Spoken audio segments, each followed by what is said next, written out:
I've been a victim of hate rates for a really long time. It has been a constant drain of my mental health for a really long time, and it seems like I'm not alone on this when I say the platforms where we stream seem to put a little to no remedy towards the situation.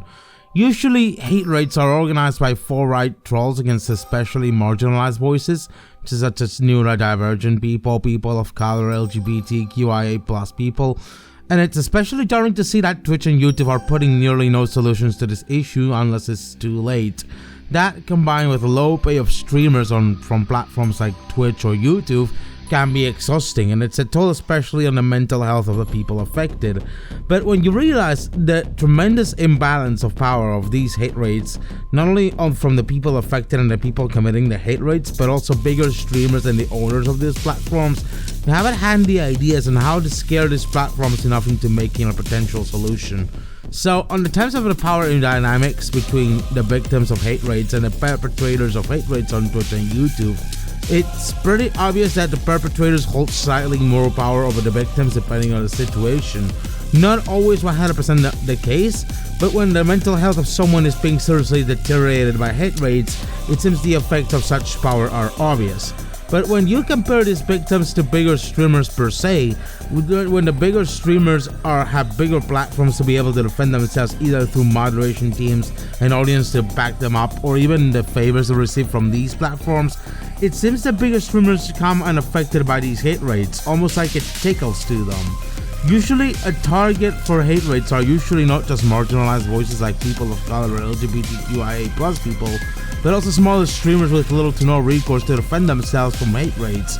Any hate rate perpetrator on Twitch can easily find any small streamer through discovery tools or tags, and it seems this problem has been persistent. A lot of the hate rates happen because of the streamers being able to be found through certain tags and a certain low amount of viewers. Imagine a streamer with one viewer who gets hate rated a bunch of slurs in their chat. That should be enough for them to quit in frustration with a mental health severe. Now, I'm not here to talk about how the top 1% of streamers are perfectly safe from this, given their financial resources, because that's already been talked about loads.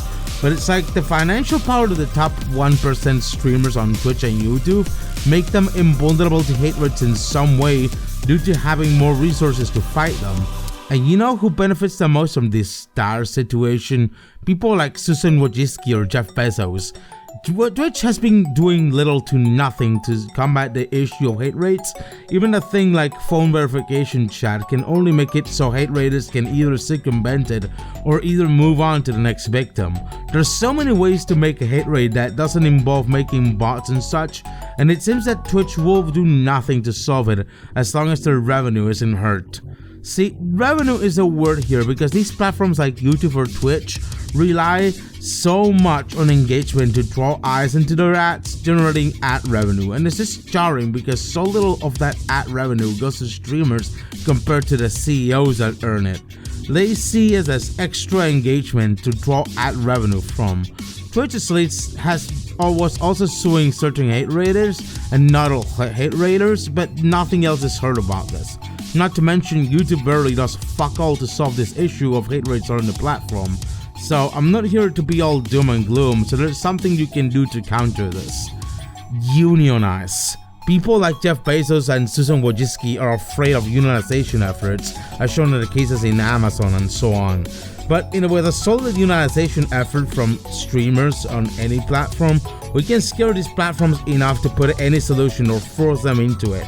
It's pretty evident that there is a huge power imbalance when it comes to facing hate rates and such, and not just hate rates, but also being paid on these platforms and whatnot. We all deserve a right treatment from these platforms, or at least being compensated in a better way for all streamers, or a better way to grow enough to get a better pay. It's unfair that bigger streamers are immune to hate rates and get paid the most, as the top 1% of streamers imply. We deserve better, no matter the cost, and we'll fight to deserve much better.